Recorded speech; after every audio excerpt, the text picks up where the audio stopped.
You talking to me? Goonies never say die! What's in the box? Just what do you think you're doing today?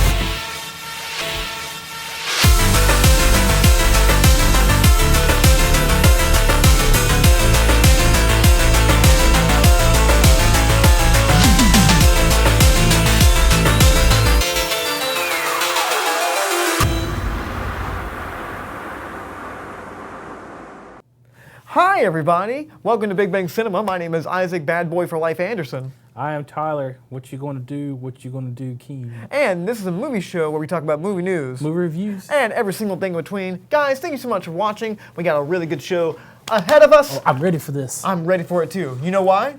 Because I think Warner Brothers and Bad Robot are doing something together now. Well, I was going to say We Bad Boys. Oh, we's bad for life.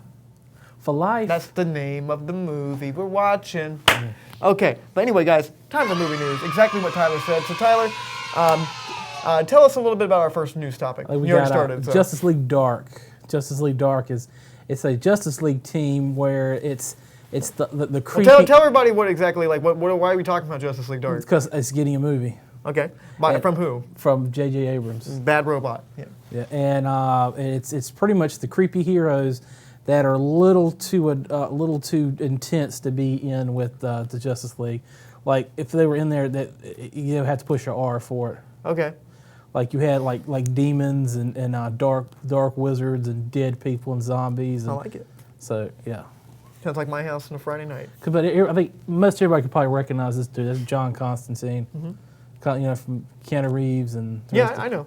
And I think I don't live under a rock. Indragon the demon and Deadman and I know. Yeah, I know them. yeah, the guy's a ghost. So it's like, and he like died violently. So like it's. I mean, haven't we all? It's kind of like if Guillermo del Toro had to make a superhero team that wasn't holiday oriented, it would have been this. That's a good one. Yeah, you know what I'm talking about, right? Like the first. The Rise of the Guardians. Oh. Yeah, I never saw that movie. Yeah. I was thinking you were talking about. No Hellboy. one else did. That's why there's only one. Yeah, you're probably right. But Tyler, what do you think about this news? Conflicted. Conflicted. And wait, what's some positives and like what's some really big drawbacks you think? It's gonna be it's not well-known heroes. I'm gonna say that now. Well, I mean, neither was Guardians of the Galaxy. J.J. Abrams was waving at us just there. Oh, it was J.J. Where did he go? Well, he left, but continue on your thoughts. I'm not so cool with J.J. Abrams helming this because I hope he's not writing it. Well, that'll be a shame if he writes it because he's. The Bad Robot team is usually J.J. Abrams, Alex Kurtzman, and Robert Orci, I think. But I think he's just going to be involved on the producer side. I don't think he's going to direct it or anything like that. But his shadow looms heavy over Bad Robot Productions. And I don't know, the way you describe it makes it sound really interesting. This is the kind of thing that really goes well whenever you kind of have this thing happen in the cinematic world. I mean, Guardians of the Galaxy wasn't very popular, Iron Man wasn't that popular, and some really dark stuff like Logan's come out, Deadpool's come out, and people have really been taking a risk, and the New Mutants is coming out too, and that's supposed to be an R-rated kind of really horror-driven kind of thing. So. I'm interested to see where this is going to go, nonetheless, but Bad Robot has me a little weary about the content of it. But any final thoughts on this before we go on, Tyler? Is it a go or is it a Ruber? It is a go, because it's bad. No, For Life Boy. You see what we did there? We switched it around. Smart. Yes, we did.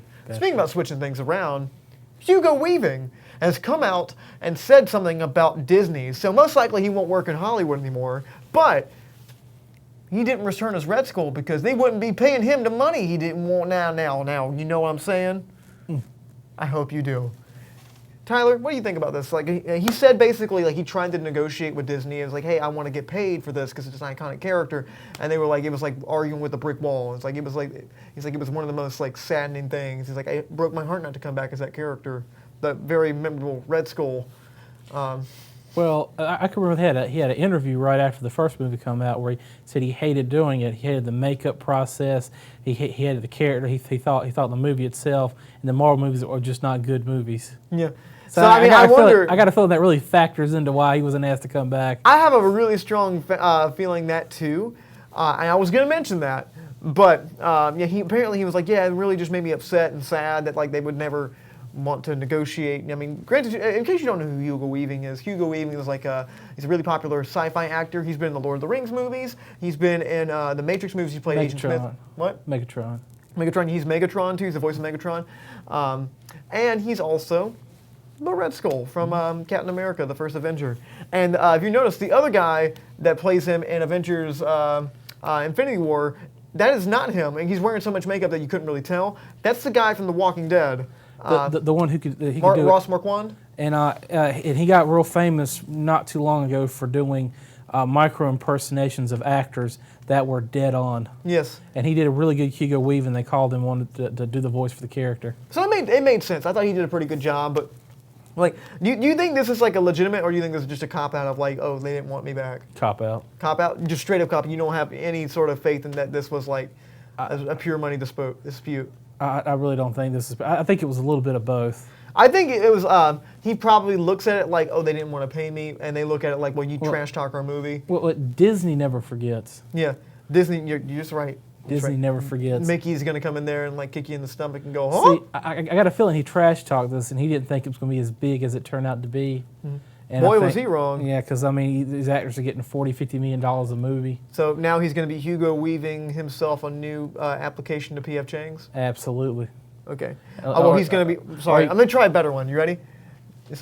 You saying he's going to be Hugo Weaving the acting world? No, it's not a good one either. Weaving the... No. Think about it. Just think about it. No. Andrew's giving me a big old thumbs down. Leaving! It's leaving the acting world. Weaving! Boo! Okay. All I can say about that, he's probably going to be calling like the Wachowskis, and no one is Smith. Is he going to be? Is he going to be in the new? In the Agent Smith? He'll come back in some way. He'll be like a computer program or something like that. He'll be like in a Captain America when the dude, you could tell he's so memorable in my mind, was on the computer. It's like, I turned myself into a computer system. Whoa! Yep, there he is. You're talking about Tron, right? Yep. What do you say? Tron. No. I'm confused. You got me confused. Captain America, the Winter Soldier, when the guy puts himself in the computer. Oh yeah, Arnim Zola. I remember that. How do you remember this guy's name? Because I read like 30 years of the comic books. That's right. I mean, you are 57 years old, so I mean, you've had quite a long time to catch these things up. But any final thoughts on this before we go on? I would say don't take a lot of actors' complaints seriously. That is right. So.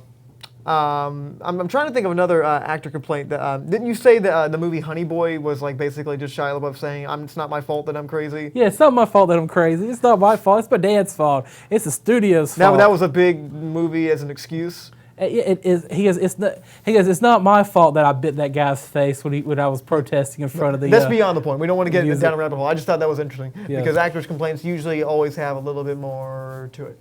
But speaking of having a little bit more to it. Richard Stanley is apparently making an entire Lovecraft trilogy, and it's going to involve that guy, Nicolas Cage. You know who I would have loved to direct the trilogy of this Lovecraft movies? Richard Stanley? No, it would be well,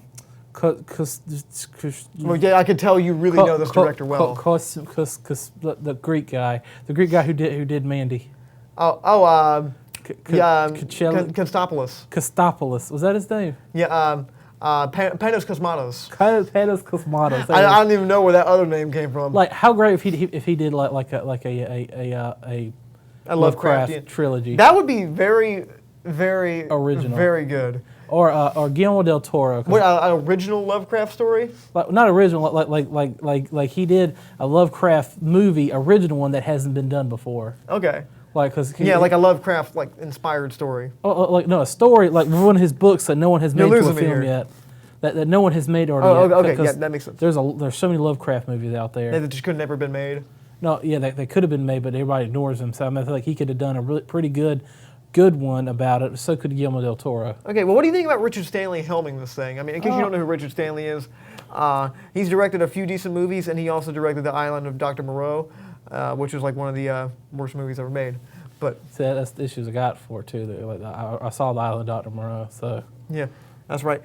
He's the guy. If you've ever seen Tropic Thunder, he's the guy that's like supposed to be like the director of Tropic Thunder, and he like runs away and goes crazy and everything. He's the inspiration for that. But Richard Stanley, what do you think about him helming this Lovecraft trilogy? Don't have a lot of faith in it. Okay, well, why not? Have you seen Color Out of Space? We're reviewing it next week, I believe.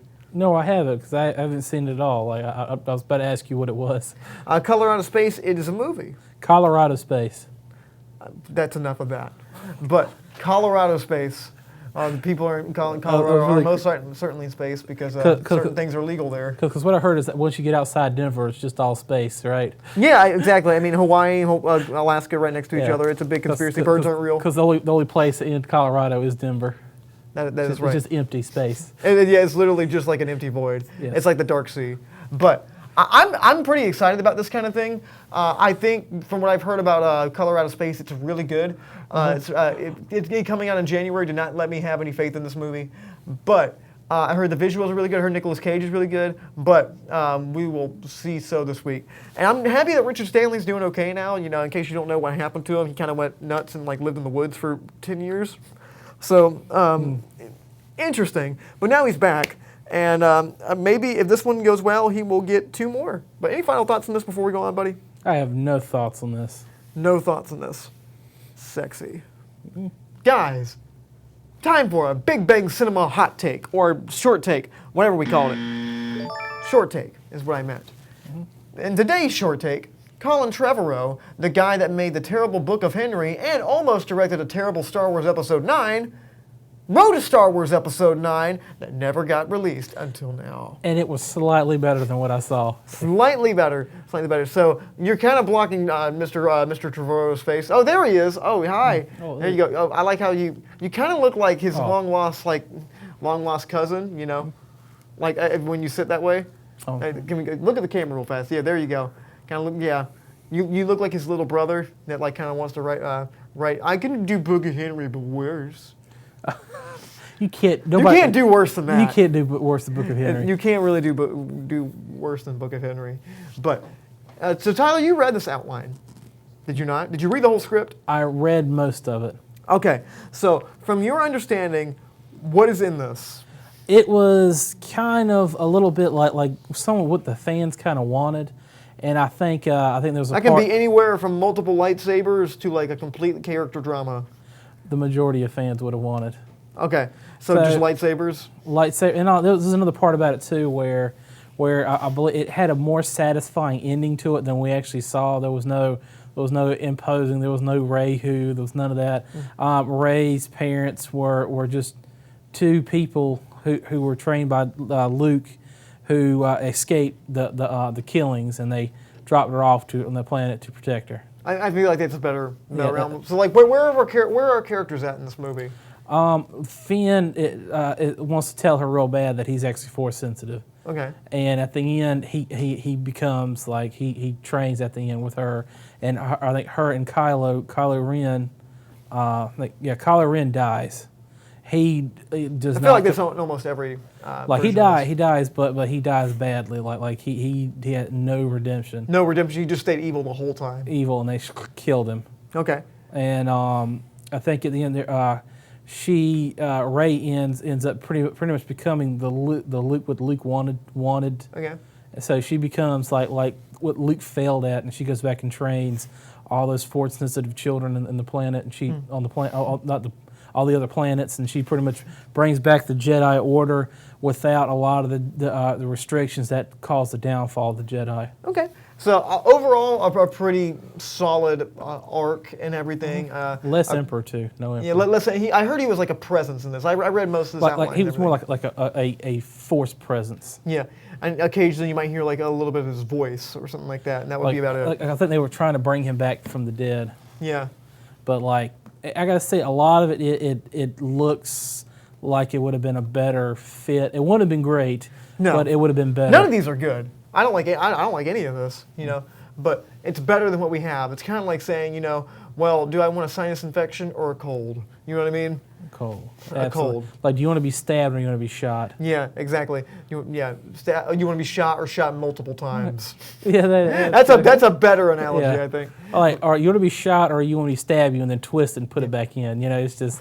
Good. Yeah, I'd take that bullet. That ain't the Rise of Skywalker. Yeah, it's the worst reviewed Star Wars movie on Rotten Tomatoes right now. I don't know if you know that. Sir, that is not true. It is. Is that so? The Clone Wars. Well, that doesn't count. The saga films. That doesn't exist. It does It's exist. like birds. But, yeah, and we'll have to explain that to Andrew afterwards. But as far as kind of like what happened, because he wrote the script right before The Last Jedi came out, and like a year before The Last Jedi came out, and a week before Carrie Fisher died. So, the story's completely different. Do you think, like, when this, with a script like this, do you think they could have made that even after The Last Jedi and it still would have worked? Yeah, they could have probably pulled back a lot of Carrie Fisher's parts, and if they did, they could have like pieced it together from already archived footage. But yeah, I feel like it would have been a whole lot better fit for it. But the only reason why they didn't even go with it is because of Book of Henry. Yeah, Book of Henry was pretty terrible. I heard he was like a horrible, like arrogant jerk, like on set, because he's like, yeah, you guys know I made like Jurassic World, right? So like, why are you questioning this kind of thing? I heard he was a lot of that kind of thing. I made the highest grossing mediocre film. Yeah, guys, I made like Chili's, but like on a big scale. You know what I mean? A big Chili's Like burger. a big Chili's that brings in $1 billion. One that can go inside of a mall. Yes, it Mall. is the mall. It is the mall. It It's is the the mall. Chili's. That is Jurassic World. Oh, but so bad. it's just a big chili-sized mall, or mall-sized chili. Well, guys, thank you so much for watching so far. Would you rather have one big chili-sized mall or a mall-sized Chili's? Or a mall full of chili. Well, I think we all know the answer to this. You can leave a comment at I facebook.com/studio67ncc. We would love to hear what you guys have to say. Mall Otherwise, full thank of you so chili. much for watching so far. I really do appreciate it. When we come back, don't worry. We ain't going to get off the police force because we bad boys. What you gonna do? You for ruined life? it again. Yeah, You ruined it again. for life. Okay. For life. We'll be right back. What you gonna do? When it comes to culinary arts, Nash Community College is here to turn your burning passion for food into a career. Our chefs, with over 70 years of highly qualified industry experience, are here to point you in the right direction, teaching and handing down classical culinary techniques that will improve your skills and help you cut your way into the food industry. Gain invaluable experience, vital to cooking and preparing delicious food, served in a personal and creative environment. To learn more about the Culinary Arts program, visit nashcc.edu.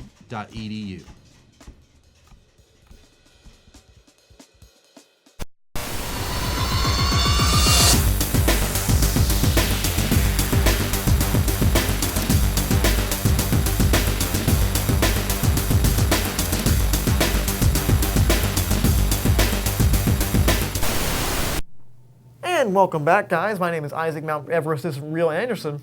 I'm Tyler. Birds don't exist. King. And hope you're having a good time so far. We saw a movie this week, or what could be only described as a film. It was 2 hours sitting down in the seat watching two men go back and forth about things and watching camera go like this. It was movie. And that movie was Bad Boys for Life. Tyler, what is Bad Boys for Life about? It is the sequel to Bad Boys 2. That's And all we need to know. That's exactly what That it is is. all you need to know. That is absolutely. It's a sequel to Bad Boys. You know the plot? They're Bad Boys for Life. They're Bad Boys for Life. That's the plot. That is the plot. Yes. So Tyler, what did you think of Bad Boys for Life? The same thing I thought about Bad Boys at Bad Boys 2. It was the third Bad Boys movie. Heard that. If you like the other Bad Boys, this most certainly is a film. So that's the way I look at it. But in all seriousness, I did not like this movie. I thought you wouldn't. I did not like this movie. I didn't think it was not unwatchable. It was not worst thing I've ever seen. It was just not very. It was very like a forgettable action movie. So it's a Bad Boys 1 and 2. Yeah, but aren't those memorable though? Like, No, I try to remember them, and I get this one, the second one, and the first one all jumbled up in one giant movie. yeah, it's essentially just like a bunch of like pointless action scenes. So, quick preface: I've never seen any of the Bad Boys films. I watched the first 10 minutes of Bad Boys 1 and the first 10 minutes of Bad Boys 2 when they're like fighting the Klan and like Henry Rollins is there. I saw that, but nothing else. These were back in the Will Smith golden age. Yeah. The one he could throw a movie out and make a half One was a what, billion. in 96 and the other one was in 2004? Mm-hmm. Yeah. So like, he'd come off of like Men in Black, and he had like the Enemy at the State, all this stuff. He was golden. So this movie come out, and it was really big because it's a Will Smith movie, and he's a cop. And they got Martin Lawrence. Martin Lawrence was pretty much Martin Lawrence's golden age too. Yeah. So He looks like he's really old in this movie. He's like 57. Mm-hmm. I mean, he's no spring chicken, and like Will Smith's almost like 50, and like here's the thing about these movies. So like from somebody that has seen these movies, these guys only seem like they're kind of one note. Martin Lawrence is like, is he always the family man that has like a wife that's like nagging him and stuff? And like, Absolutely. You've seen the first one, the second one, haven't you? and Will Smith's always the guy that's like not willing to settle down with a woman and everything. And like his arc is that he finds a woman. The good-looking playboy guy who's got a lot of money, and he's constantly turning girls down. Yeah. Yeah, but then at the end of each movie, does he find a woman? Yes, like he gets involved with a woman. That's this movie. And then the sequel talks about his ex-girlfriends. Yeah. Yeah. It's like I saw these movies already. It's amazing. Well, you just saved me some time and some Michael Bayhem. Well, I'm about to say, like, imagine this with a lot of Michael Bay shots too. Well, it did have Michael Bay shots in it. It's the thing. Yeah. So, in case you don't know, I do know He didn't this. even direct this one. Yeah, Michael Bay directed the first Bad Boys and the Bad Boys 2. He makes a cameo in this, and that apparently he directed that scene. Of all scenes you directed the talkiest, most boring scene. Mm-hmm. Really, Michael Bay? And I think there was a lot of there's a lot of explosions. Like, if you couldn't understand these movies, there's a lot of explosions. I believe in the second one, within 5 minutes, like 4 or 5 people get exploded. Landmine, rocket. I'm talking about like mist. Yeah. Like, I mean, it is crotch shots, below shots. Yeah, it's cars, a lot of like the circle. The circle cameras. cars driving. And then everybody gets out of the car at a low angle. Yeah. And then for some odd reason, there's like Slow motion. There's like an extra that walks by and it's just like right on her butt, and it kind of like watches her walk and then goes back to see what's going on. I'm like, Michael Bay filmed this. And then Michael Bay's image goes well. I've never heard of the directors that directed this. It was like I think it was like a bald guy and a guy with curly hair. I know that doesn't help. And I But think the directors, I've never seen anything else they've ever directed. So I think the guy was like Fatwa.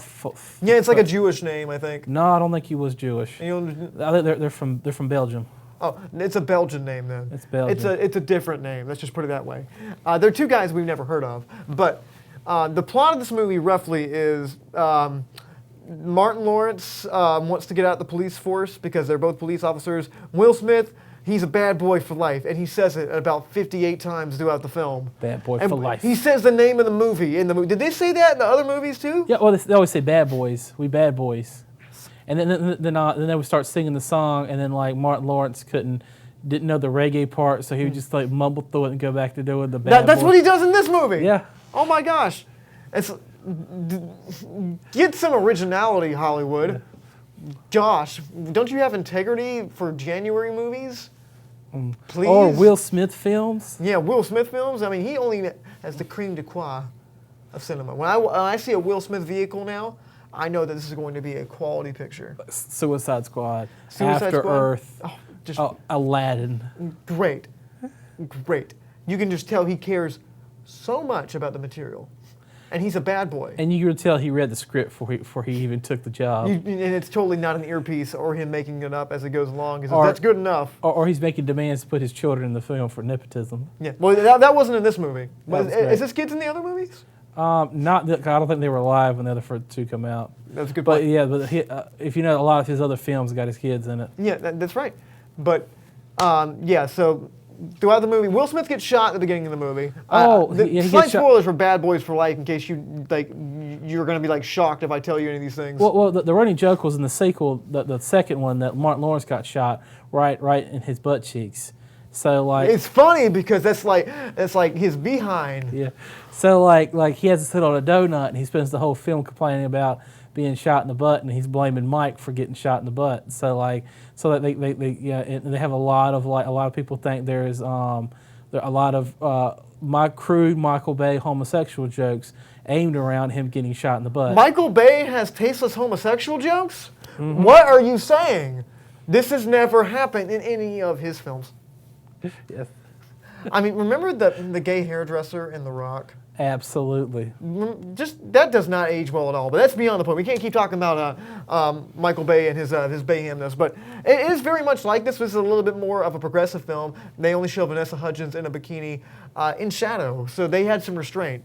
Considering this, Michael Bay didn't direct this. Michael Bay didn't direct this. I mean, they had like one of the most gorgeous actresses and like probably one of the most like semi well known with like the younger crew, like Vanessa Hudgens. Yeah, and she says maybe 4 lines throughout the movie, and then she just kind of stands there looking nice. So. Fun fact: at the Michael Bay films, the women have very little dialogue. Yeah, it's almost like he doesn't care about their characters, and he just wants them there for exploitation. But that's alleged, but it's totally true in my opinion. But yeah, the whole movie is very kind of it's very repetitive. This is my biggest problem with the movie. Talking about like structure of the movie, and we'll end after this. Was there's constantly scenes. There's a screenwriting thing that says if you never tell the audience something that they already know. And constantly throughout this movie, after Will Smith gets shot, essentially it just cuts to 6 months later. He's perfectly fine. It's almost like it didn't happen. But Martin Lawrence is like, I'm retired, and then Will Smith goes up to him and says, "You can't be retired. We're bad boys for life." And that's like at least 8 of the scenes in like the first hour and a half of the movie. And also there's like a guy trying to kill him, and like his mother was involved with Will Smith, and it's essentially the same plot as Gemini Man about halfway through. Like, I even thought the fight looked like Gemini Man. Oh, I forgot all about Gemini Man. Yeah, exactly. Well, I mean, spoiler alert in case you're like really concerned about this character in Bad Boys. Will Smith's character hooked up with a witch and had a child with them, and apparently his name was like Carl or something like that beforehand, or something silly. And no, it was Carlos. It was something like that. I don't know. And also, like, he had a Hispanic child that, that he didn't look like any sort of biological relations. Although they kind of like CGI his face, like, because at the very end he's choking him, and he looks in the mirror and it kind of looks like Will Smith because his face is kind of going all weird and everything. I'm just like, how does that work? I'm like, I don't know. If this biological kid don't look anything like Will Smith, he's like, that's beyond the point. Whatever, it's a movie. Then he goes to Mexico. Yeah, then he goes to Mexico, and then they try to set up the sequel, and he's like in the Dr. Evil prison from Goldmember, and he's like, I feel like we can team up for Bad Boys, for seniorosity or whatever it's going to be called next. Bad Boys 4-4. 4-4. Bad Boys 4-4. No. We'll work on these titles. These titles suck. Bad Boys 4. But the movie will too. Bad Boy 4. It's just going to be Bad Boy, just one.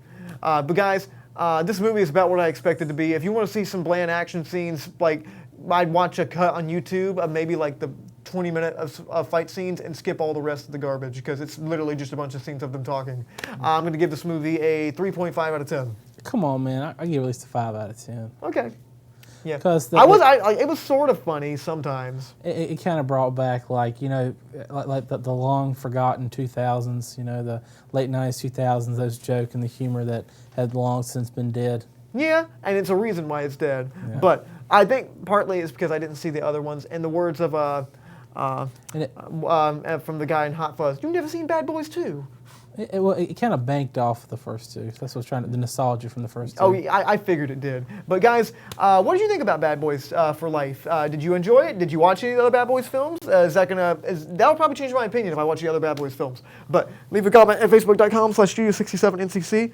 We'd love to hear what you guys have to say. Thank you guys so much for watching. Really do appreciate it. Next week, we're reviewing the H.P. Lovecraft Colorado Space. Colorado Space. It's Color Out of Space, but it's close. Starring Mr. Nicolas Cage. So hopefully we'll see some really crazy Nicolas Cage scenes. Hopefully he isn't acting like he's on Ambien. I remember my teacher always told me not Color Out of Space. Color Out of Space? Yeah, because you had to stay in the line. I remember that. You are a smart boy. Yes, and I did it. I got. Tyler's going to graduate this year, hopefully. So I doubt it. I just come from my That's not class. good. I doubt I graduate this year. All right. Well, guys, thank you so much for watching. My name is Isaac Bad Boy for Life Anderson. I'm Tyler. Nothing? No nickname? Just what Tyler? you going to do, Keen? Okay. Well, stay lovely, guys. Have a good week. Oh, that was such a bad movie.